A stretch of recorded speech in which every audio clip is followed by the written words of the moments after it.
Welcome to the Bully Proof Diva blog. This episode is called Silence is Golden, except when it's not. Silence is golden. We've heard that again and again. We also know as leaders, we also know as colleagues, as team members, when there are things that are happening that perhaps are things that should be changed, sometimes it's best to say nothing at all, right?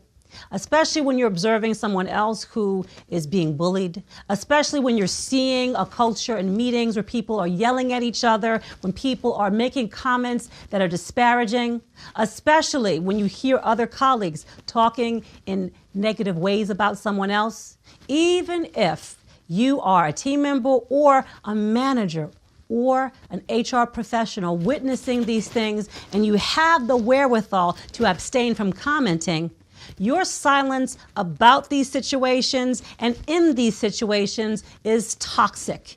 And it almost becomes that thin line that you are crossing from being a bystander to almost being complicit in the bullying culture. Here's the thing that we know from the data. 62% of all cases about bullying that are made to HR are never followed up on.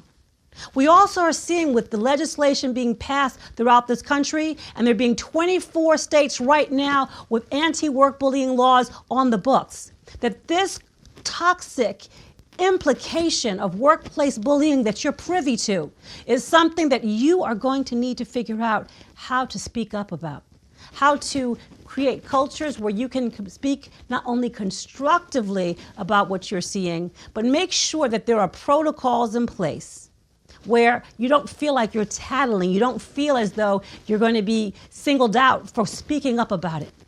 So we invite you to consider that your silence is an opportunity to create another way of people being golden. So in this episode of Bully Proof Diva, here's what I want you to do. I want you to think honestly. Where and how at your workplace have you observed someone being singled out? Even if that person seems as though they're okay with it, where is it happening? Where and how at meetings or around the water cooler have you observed a culture where people aren't speaking their best about one another? And where and how might you envision there being a capacity to shift this behavior? That's where we create the real goldenness within ourselves and others. And in the process, not only do we create litigation-free cultures, we also create cultures where you being the person to create this shift accesses a power within yourself that you will find is startling in its magnetic field, in you being a leader who's able to shift the course of your organization. I'm Trasiana Graves, and I am the Bully Proof Diva.